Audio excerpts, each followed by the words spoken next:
Welcome to German History with a German accent. My name is Wolf, W-O-L-F, just like the animal, and in today's video I'm speaking about the German territorial gains prior to the Second World War. As you can see, there was a huge difference between the Weimar Republic borders and the borders of the German Reich on August 31st, 1939. If you find this video interesting or helpful, please take a moment, hit the like and subscribe button, and check out the affiliate links in the description box below. For this video, I have also inserted timestamps so you can fast forward to the individual territorial gains. But now, let's go! First, the Saar Basin territory in the year 1935. After the First World War, the Saar Basin territory was separated from the Weimar Republic and was put under the mandate of the League of Nations for the duration of 15 years. During that time, the Saar Basin was economically closely tied to France. The French franc became the official currency. It is also worth mentioning that the French government built French-speaking schools during that time, probably with the intention to influence younger generations who would become eligible to vote in the year 1935 for the Saar Basin to officially join France. This vote was scheduled in the Treaty of Versailles, with three options to choose from. The first one was to keep the current situation in the Saar Basin. The second one was for the Saar Basin to join France, and the last one was for the region to join Germany. After a very successful propaganda campaign by the German Reich, the results of the vote showed that about 90% of the voters wanted to join the German Reich, 8% wanted to keep the current situation, and less than 1% of the voters wanted to join France. This election led to the Saar Basin joining the German Reich in February 1935, where it became the Saarland, instead of rejoining Prussian and Bavarian territories, which it was previously a part of. Although it is not a real territorial gain, I still like to mention what happened in the following year.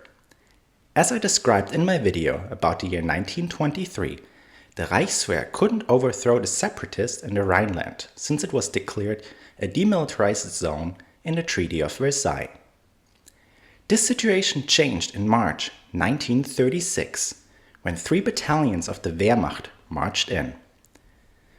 A plan to remilitarize this region was made in the year 1933, yet it was deemed undoable for at least another 4 years.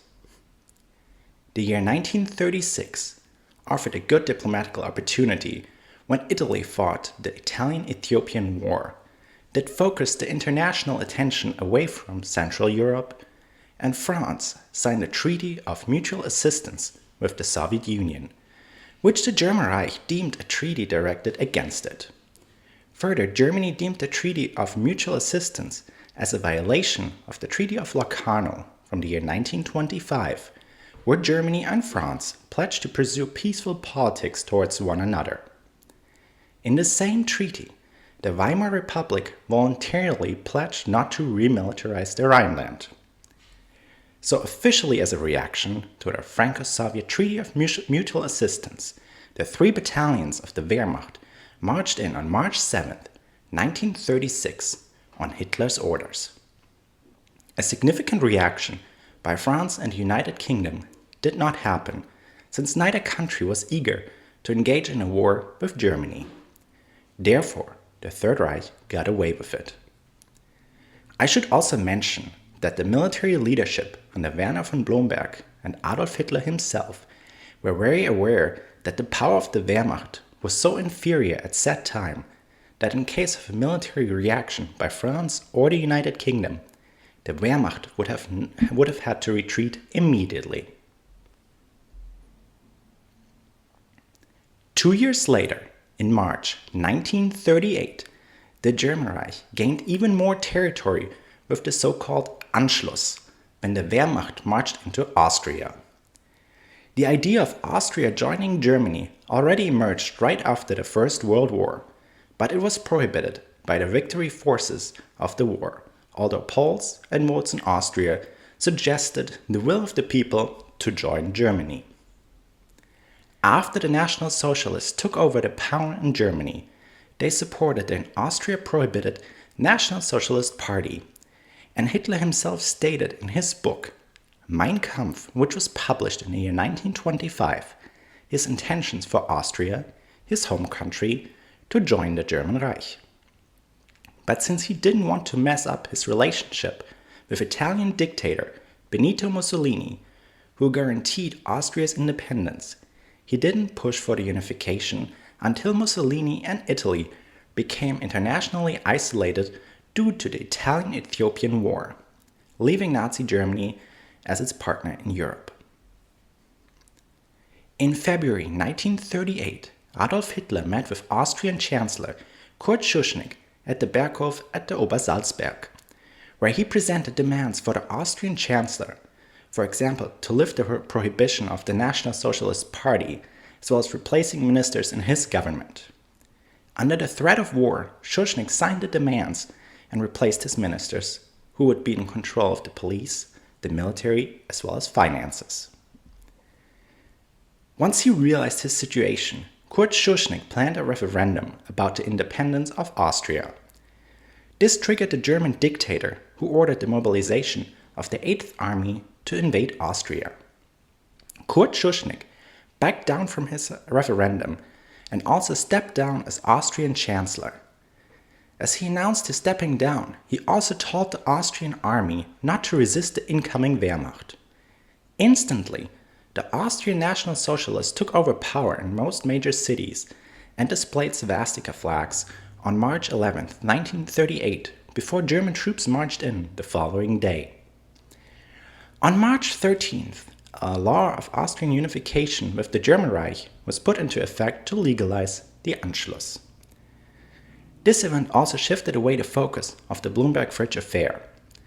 If you'd like to learn more about this event, please check out the video I made about it.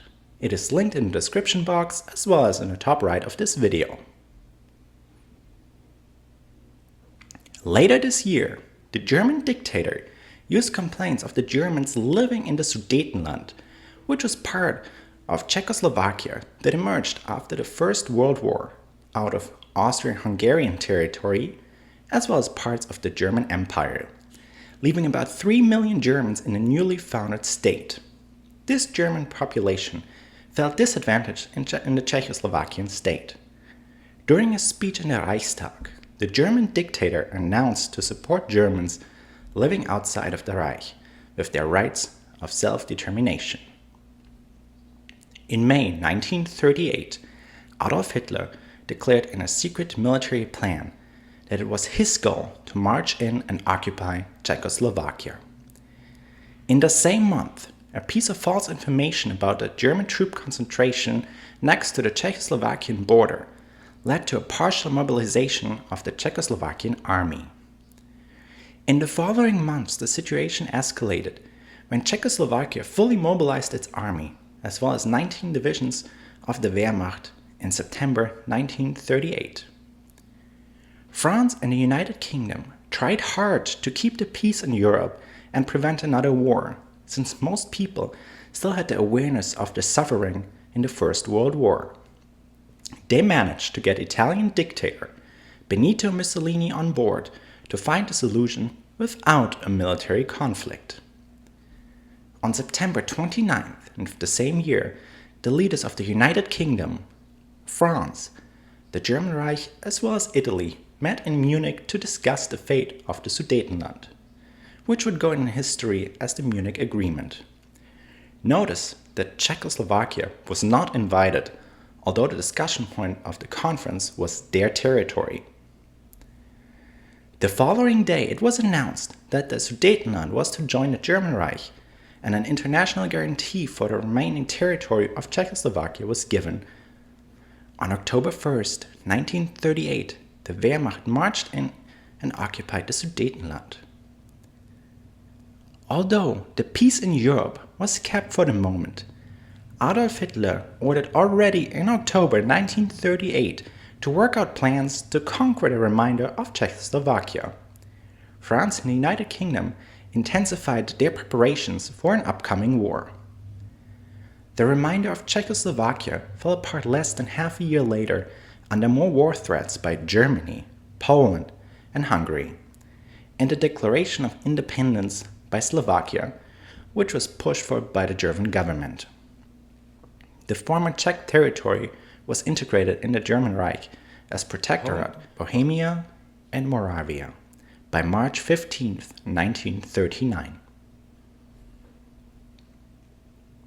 Before the Second World War started, on September 1, 1939, the German Reich expanded once more.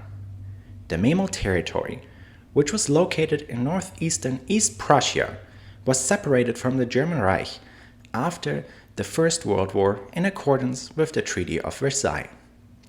Up until 1923, French troops were stationed in the region that was under the mandate of the League of Nations. It was then occupied by Lithuanian troops. Officially, Lithuania sold this as an insurrection initiated by local forces, which led the French troops to leave the region. Within the following year, the Lithuanian annexation was accepted even by the League of Nations, although the majority of the population wanted to return to Germany. Only 1 week after the remainder of Czechoslovakia had been occupied by the German Reich, Joachim von Ribbentrop submitted a verbal ultimatum to the Lithuanian Minister of Foreign Affairs to hand back the Memel territory to the German Reich under the threat of war. Since Lithuania couldn't hope for the French or British support, this ultimatum had been accepted on March 22, 1939. The Memel territory was the last territory that Nazi Germany was able to gain without going to war. Thank you so much for watching my video up to this point. If you haven't hit the like button yet, please do so and check out the other videos on my channel.